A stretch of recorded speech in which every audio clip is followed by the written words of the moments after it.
You are listening to Adulting with Ebony, the podcast that, let's be honest, has evolved a lot over the last 6 seasons. Season 7 brings together neurodiversity, human design and embodiment so that Gen X or millennial misfits and late diagnosed neurospices become empowered, embodied and fully expressed. This is the show where I actively encourage you to feel your feelings rather than think them, glow up, not grow up, and become full of yourself. Because who the fuck else should you be full of?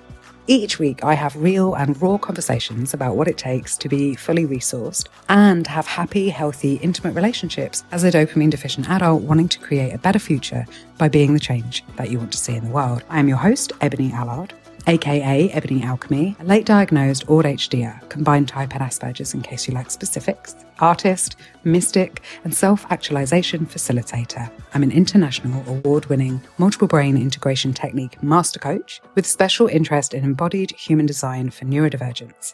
I've been in the personal development, creativity, and entrepreneurship spaces all of my life. And as a 5'2" emotional manifesting generator with a left angle cross of distraction, I am here to help you know what to trust and what to tune out. Each week, I share relatable, practical ways that mean you get to take less responsibility for more reward and safely remove your camouflage for more belonging, acceptance, and fulfillment.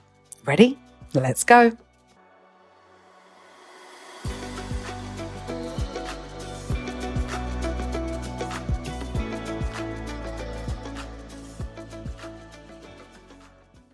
Hey loves, so this is a solo episode and in it I'm going to explain a little bit about strategy and authority with the lens of neurodivergence. So if you are listening to this and you are not neurodivergent or neurodivergent in any way that you think and you've stumbled across this and you just like my style or my voice or whatever, it's okay, you are welcome here. Diagnosed, undiagnosed, it doesn't matter at all.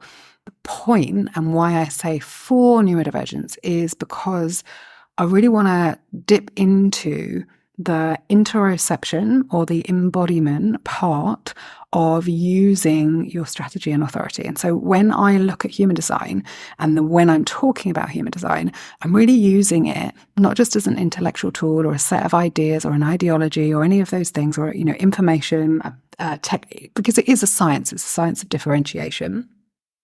And there is a whole kind of technical piece of it, which I love. But part of the bit that I love and the technical bit is that we are talking about physiology here. We're talking about electrons and neurons, and you don't need to know any of that. And I'm going to make it nice and simple for you. And one of the things that most neurodivergent folk struggle with is interoception, or being able to understand what is happening inside their body in a really quick way or in a kind of subconscious way or an autonomic way. And so what we get to do is bring a little bit of awareness into that and increase your ability to understand what is going on inside your body and work with that to create a life that has less overwhelm, less doubt, where you get to feel secure in being your most confident, courageous, and kick-ass self. One of the things that I see a lot of people generally, but a lot of neurodivergents do is not be able to hold firm but kind boundaries and not get their needs met whilst being respectful and maybe not experience the kind of relational intimacy that you or we desire. And so what embodied human design for neurodivergence, or the work that I do in the world, is really here for, is to help you overcome overwhelm, banish doubt, so that you get to feel secure in being your most confident, courageous, kick-ass self, so that you get to hold firm but kind boundaries, which means that your needs will get met whilst you're being respectful, and you then get to experience the kind of relational intimacy that you've only ever dreamed of or seen in the movies and long for. That you get to reconnect and make peace with your body and with money and with resources, which in turn will bring you the kind of fulfillment that you deserve, crave, desire, without changing who you are or selling your soul. So if that feels like something that might be interesting or exciting to you, then please keep listening. I'm going to run a whole series of these. At least that's the plan this year. We'll see how we go. You know what I'm like with plans. And this first piece is on strategy and authority. So really explaining what they are and going a little deep on how to identify that for yourself. And then in the patron part, I'm going to go into 5 ways in which neurodivergents particularly override their authority and what we can do about it. So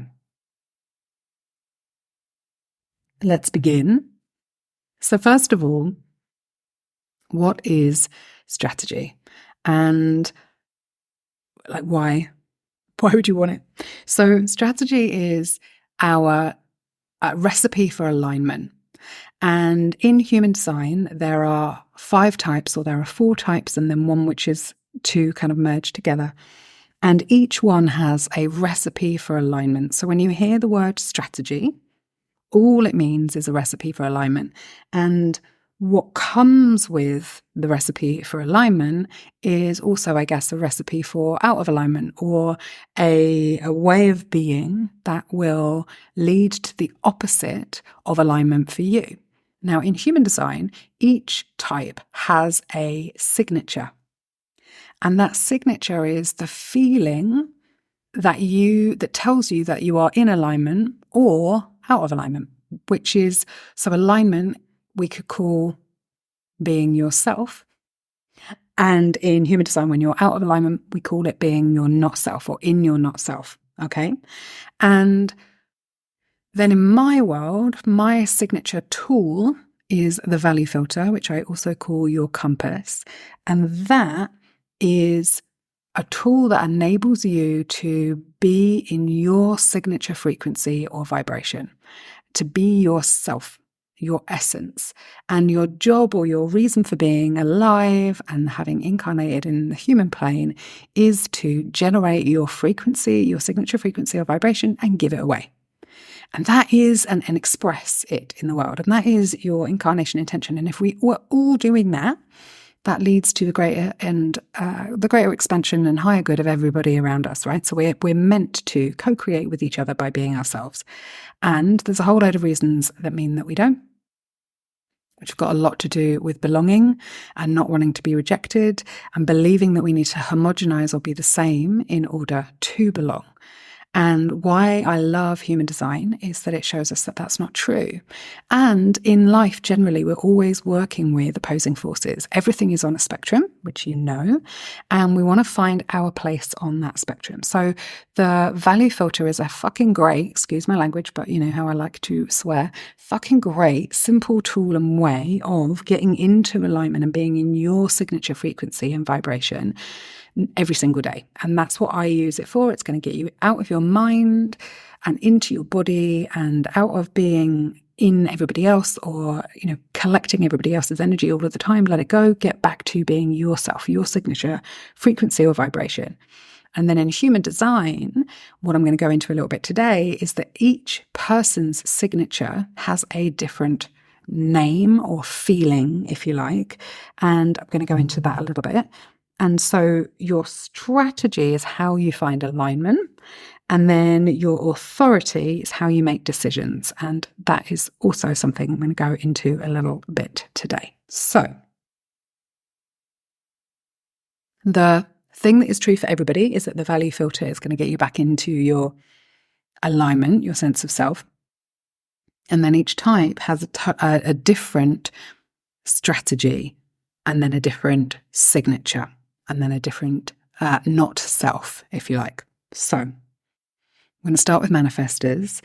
The manifestor types strategy in life. So we said the strategy is the recipe for alignment. So the recipe for alignment for manifestors is to initiate and inform. And when they are being themselves, when they are in their signature frequency and vibration, so when you are being that, when you're being you, you will feel, or that will feel like to you, peace. Also, when you are around a manifestor who is in alignment, it will feel peaceful.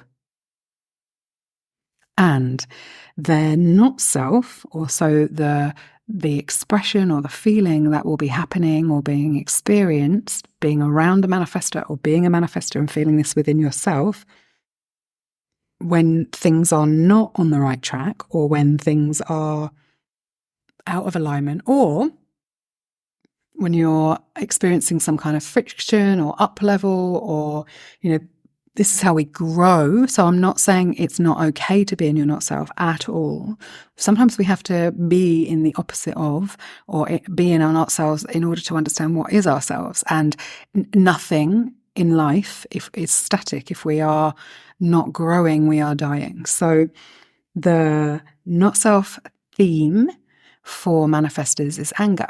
So as a manifestor, you are working with the peace and anger, and the best way to experience peace is to initiate and inform, and the best way to experience anger is to not do that, right? Is to not tell anyone what's going on and to do what other people tell you. Okay. So manifestors are here in this lifetime to initiate action for others, and they're designed to do what makes them happy, but communicate your needs carefully. You're a freedom-loving person. You desire liberation, and you're going to help other people have that as well. And the best way that you can do that is to really initiate and inform. So when you get this urge, when you're like, oh yeah, I just want to do that, take action, move. Now, you're not designed to micromanage. You are not designed to do everything yourself. You are designed to initiate and inform. And when you do that, what will happen is that people will either get on board or get out of the way. And that is how you will then get support and experience this signature of peace. Ah, nice, huh? So that is the piece around what is the strategy for manifestors. I will come back to authority, so how manifestors get to make decision in a minute. So I'm going to go through each one. I'm going to do strategy for all, and then I'll come back and do the authority piece. So if we move on then to generators. Generators are the builders. They've got this incredible life force energy. In order to be a generator, you've got your sacral defined, right? And so the strategy or the recipe for alignment for generators is to respond. Generators are here to dance with life force energy, to create and to embody desire for life, and to use all of that juicy energy that they have to light everyone else up. And they are ruled by their sacral. And the sacral is the energy of desire, of passion, of creativity, of sexuality, of sensuality, of chi or shakti. Everything that exists in reality has come from sacral energy in one way or another. And so as a generator, the main thing as a generator type, if you've got your sacral defined, the first thing to really, really practice is getting in touch with that sacral energy. And that's going to be, your pelvic brain. It's going to be a little bit of the gut brain as well, but mostly the pelvic brain, and really tuning into what turns you on, what lights you up, what excites you. Now, this is pretty cool as a neurodivergent because you probably know that. You probably have this hyper focus, this thing that you can just do or be involved in or engage with it all the time. That gives you what? A sense of satisfaction. So your signature theme, when you are in your value filter, when you are being yourself, when you're being your signature frequency, you experience it as satisfaction, and everyone around you also experiences you, has this energy, this air, this aura of satisfaction. And so you're on the right track when you're feeling satisfied. And what is the inverse of that, or what is the experience of being out of alignment or having some kind of up level or friction experience? Frustration. Now, does that mean you should never feel frustration? No, but frustration might tell you that you are not responding. So the strategy that you might be forcing things, trying to make it happen. And as a generator, as a sacral being, and so also as a Manigen, but we'll get to that in a second. As a sacral being, your strategy is to respond. And what that means is to have a desire or have something that you want to experience in the world and or engage with the world and life, and then respond to what is being put in front of you or what you're experiencing. And so what that looks like is interaction with other people and or having a go at the thing. So trying something out. So you will not be able to respond from your mind. You will not be able to respond from theory. You'll only ever be able to respond from a place of getting out there and doing it, and like trying it out and interacting with other people's what they're saying, what they're doing, going for a walk, being out in the world. You might see a sunset, you might read an article, you might listen to a piece of music and have a response. And so if you are isolating yourself or you're not engaging with life, it is impossible for you to respond. Similarly, if you're trying to do everything yourself, it's impossible for you to respond. So then you'll be out of alignment. So your recipe for alignment, for how you're designed to interact with the world, is to respond. And when you're responding in a way that lights you up, you will experience satisfaction.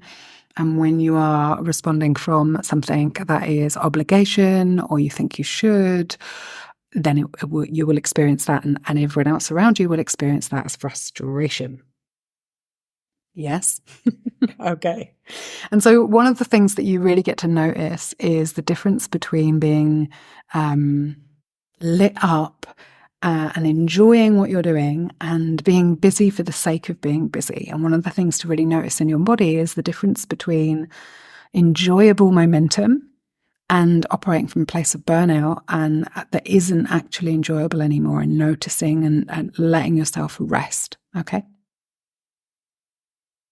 This is the same for manifesting generators. So if we move on to the next type, manifesting generators are a mixture. They're mostly a generator type because they have a defined sacral, but they also, in order to be a manifesting generator, you've got a motorized throat, which is what also makes you a manifestor. So, and manifestors have a motorized throat, but not a defined sacral.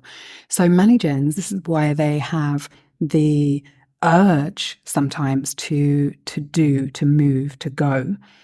And then they also are designed to respond. And this can be complex. And manifesting generators are complex beings. I am one. I understand this. But this means that your strategy for life as a manifesting generator, your recipe for alignment, if you like, is to respond. So everything I said for generators is true. And there's also this piece around informing. Now, not initiating, informing. So to be in alignment as a manifestor, like as Manigen, sometimes you can get into this thing where you're responding to something, but you're really, really in it, and then you can totally disappear or go really, really fast. And again, in order to get supported, in order to have other people join you in the revolution of excitement and sparkliness that you are creating, you might want some support. Or you might need people to get out of your way. So if you inform, then that will happen. And you can see alignment when everything is like green light, green light, green light, when things are parting for you so that you can move as fast as you want to.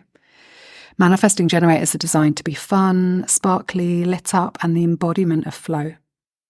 And they're much, much more expansive than most people. They rarely move in a linear way. And their purpose is to be the embodiment of fun and joy and showing others that it doesn't need to be heavy or hard for them either. And there are these two energy types working through us. We've got the generator energy because of the defined sacral, like I said, and then we've also got and that part of you is designed to follow what lights you up and respond to the universe, to respond to what the universe is bringing you. And then you've got this little dose of manifestor to a greater or lesser extent, depending on the motor center that's connected to your throat. And this means that alignment for you is understanding also that you get to inform, right? That you get to follow this little urge that you have. And that when you're feeling satisfied, you're on track. And when you're feeling frustration and or annoyance, leaning towards anger, resentment, or annoyance, let's say, or irritation, then you're out of alignment, or you're experiencing the friction that is of growth, and you get to come back to your value filter, check in with yourself, make sure that you are being you, come home to yourself, and often rest and pause. Okay. So then the next type are projectors, and there are many different types of projector.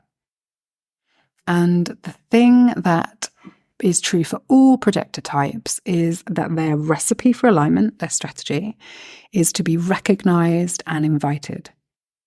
Now, lots of people then say that the strategy is waiting for the invitation. And I want to correct that, because you're not waiting, you're not sitting around waiting to be invited. It's and a lot of people say that, but because there is no sacral energy, you can't do. Also not true. You can do. Of course you can. When you're around other people, you're going to be, your sacral at many times will be activated. A lot of the energy in the sky will be activating your sacral. The strategy, or the recipe for alignment, is to be recognized and invited. And how do we get recognized or invited? We be the lighthouse.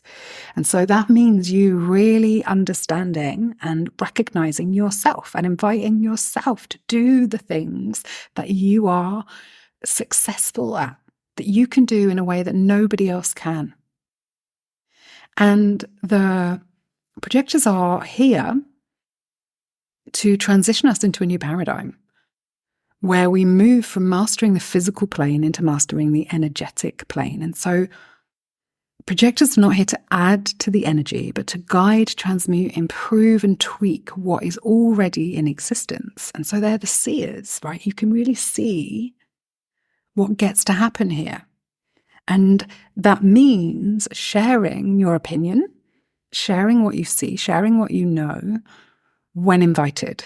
And so for you, you're on the right track, or you're in your signature frequency and vibration when you feel success.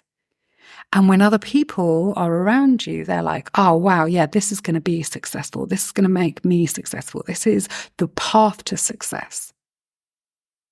But the piece that often gets missed here is that you get to be the lighthouse. So you get to be like, maybe you've got your own podcast, maybe you've got your own blog, maybe you have this thing that you absolutely love and hyper-focus on, right? That you get to share and inform, let people know about by energetically living it. It's really, really important for you to be the change that you want to see in the world. And that means not hustling. It means not necessarily doing all the time, but honing your craft, honing your thing.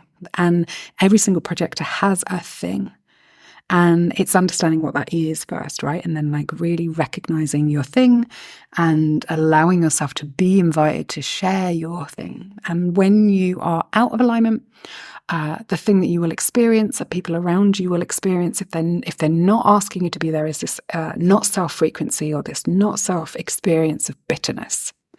And so your recipe for alignment is to recognize yourself, to know within you what it is that you are great at, what you are the best in the world at, and to be the lighthouse for that, and to allow yourself to be invited to share your wisdom and your insight and everything that you see. And when you are feeling bitter, to come back to yourself, to come back to the thing that you love, that lights you up, that you're the best in the world at, and learn some more, to hone that craft, right? And I'll come back to how you make decisions in a minute. And then we have, last but not least in any way, the fifth type is the reflector. And they are the reflection, or the wise sage, the truth tellers. And I love to call reflectors the canaries, because we put them in an environment and you will know the health of that environment, right? If the environment is thriving and healthy, they will thrive and be healthy. And if there is something not nice in the water, the reflectors will know about it, okay? As a reflector, you only have undefined centers. And so these are portals of wisdom, because You feel other people's energy, which is a deep gift for you, and you can feel emotions and fears and desires, and guess what? You're really, really feely. And your strategy, so your recipe for alignment, is to wait a lunar cycle. But what that really means is to work with the moon, to work with the seasons, to work with Gaia, right? Like being in connection with the land, but not just the land, the sky, with all of the elements, with everything out there, and with other people as well. And allow yourself to be, therefore, surprised and delighted by this incredible gift of life that we have, and to spread that, right, in the world. And you know that you are on the right track, and you know that you are working with the seasons and your own timing and all of that, with the lunar cycle and the sea, when you feel surprise and delight. And you get to use your value filter and come back into your signature frequency of surprise and delight. And you are delightful. And when you feel disappointed. So if you feel disappointed, this means that you are in an up level. This means that you're in a period of friction, of growth, of expansion, or that you have an alignment issue, that something is no longer right for you when you're feeling disappointed. And then you get to set your intention on what do I want to experience next. Come back into your value filter and allow the world to surprise and delight you, right? Like to bring you something new and delightful and surprising to engage with, right? To be in your environment, and it will happen. And so that is what I mean by strategy or recipe for alignment for each of the different types. And what that means then for reflector types and neurodivergence is to really focus on what is mine and what is other people's. Where do I end and other people begin? So working on your boundaries, but not just in the way that the personal development space likes to talk about boundaries, like really like where are my boundaries with time? Where are my boundaries around my body? Where, like all of these things. And notice that if you are someone who experiences a lot of OCD or control stuff and doesn't like change, that is often a sign that you get to work on your boundaries. And perhaps there's a way where when you are more full of you and less full of everybody else, you will not need to hold those boundaries or schedules or rituals as tightly. Okay?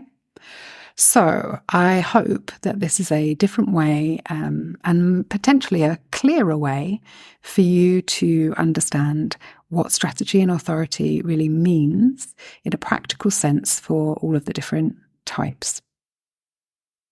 And then the next piece is authority. Now, none of us are made to make decisions from our mind.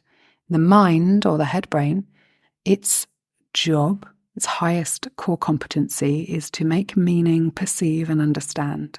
And it does that all day long, every single day. It's whirring and twirling and whizzing and making meaning. And sometimes that is story making, and sometimes that will tell you, oh, they rejected me or whatever. And we get to really understand that the head mind is just doing its best with everything that has come up from the body. And so all information in our body is afferent. It starts at the bottom and it works its way up for the head to understand and make meaning from it. And that means that if we are in a wobbly place, we're probably too in our head. And if we're trying to make decisions from our head, that is not where decisions get to be made from in order to be in alignment. They actually get to be made from a part of the body, and a center in the body. And the type that you are and the strategy that you have is actually led by which center is that kind of key center for you. And so if you are an emotional authority, which the highest percentage of people are, then your decision-making process will be linked to your emotional solar plexus, and it will be linked to taking some time and understanding that not all feelings are facts, and to recognize that you often think your feelings rather than feel them, and that you get to take some time to feel your feelings, and then in time, a way forward or a decision will become apparent. And so if you're an emotional manifestor, you are going to have some kind of urge, and then you are going to feel and that feeling will give you some clarity, and then you will decide, and then you will act or inform and act. If you are an emotional generator, you're going to see something, you're going to respond to it, you're going to have feelings about it. Those feelings, when you feel them, will allow and give you some clarity, and then you will make a decision, and then you will act. If you are an emotional manifesting generator, you will see something, you will have a response to it. That will create some feelings for you. You will feel some feelings which give you some clarity. You will decide and inform and act, like you'll move forward, right? You're gonna decide and inform, and as you decide and inform, the response of others, or like what's going on around you, or how it feels to say it out loud, will actually give you a moment of truth. And the moment of truth is what gives you the clarity. Then you inform and act. A little bit more complicated for Manigents. If you're an emotional projector, you see something, you are invited, or you feel a sense of invitation towards it.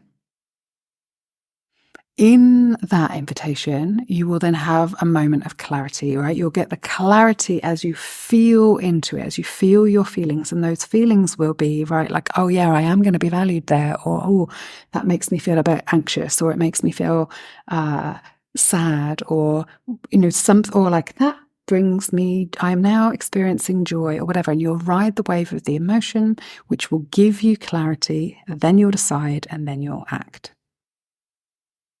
If you are a sacral authority, which are generators and or manifesting generators, the decision-making process is that you will see it and have an aha or and that will be your decision, and then you'll act. Same kind of with your sacral Manigents. Okay, so you see it, you'll have a response in the body in the sacral, which is an aha, and you will decide yes, no, inform, and as you say yes, no out loud, the communication or the expression of the aha or the will give you a moment of truth, right? Like as you steer towards it, as you move towards it, you'll have this moment of truth where you're like, oh yeah, no, actually not for me. And then you will inform and act, right? And so that means like, actually, no, I'm not coming, or whatever, okay? Then we have the splenic authority. The splenic authority is for manifestors and for projectors. And when you have, let's say you're a splenic manifestor, you're going to experience this urge, then you're going to have a sense, and like a little flow, a feeling, like in the moment, it will feel different for each person, but that sense that you're going to have of whether it is for you or not for you will give you your decision, and then you will act and inform. If you are a splenic projector, you're going to see something, you're going to feel a sense of invitation, and then you're going to have a sense about it, like an in the moment, or like a little flurry about whether it is for you or not for you, and that will give you your decision, and you will act on that. And then we have our mental or environmental authorities. Now, this is for if you are a sounding board projector. And the way that will work is that you will need to say that out loud, right? You're going to have somebody that you say it at.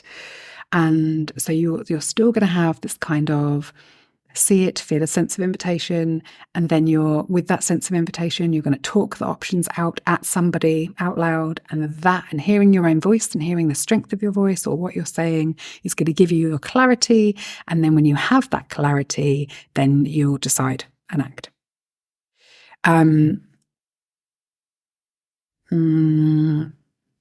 What else? If you are an ego authority, which is a manifestor or a projector, then you will, if you're a manifestor, you will feel this urge. You're going to have this sense of, I want that. right? And that will help you decide, I want it. And then you'll make the decision that you want it and that you're going for it. And so you will act and inform, or inform and act.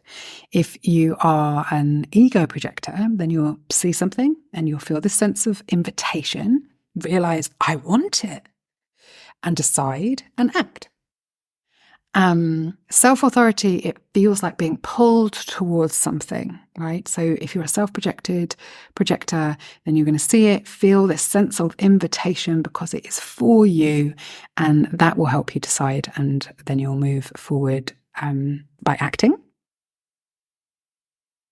And if you are a lunar authority, then you're a reflector. And if you're a reflector, then you will work with the moon cycles, you'll work with timing, you will know sometimes within a lunar cycle, sometimes within more, that it is time to act. And it's a much more flowy way of making decisions, and a bit like the sea, you can have ebbs and flows. And if you are what have I missed? I've missed one. It's a reflector type. No, we were just saying that. So see it, observe it, share what it is that you see, your wisdom around it. And in sharing it, that's going to give you a sense of clarity, and then you can act. Now, the main thing I did want to share is when to use authority. And across the board, this is for bigger decisions. And for most people, this isn't like every single decision of every single day. You're going to get decision fatigue. Some things you just know, oh, this is how I feel about this. This is what I do then. These are for the decisions that you don't already have decisions for. I would love to know whether this has been helpful for you, whether you now have a clearer idea of what strategy and authority mean for you.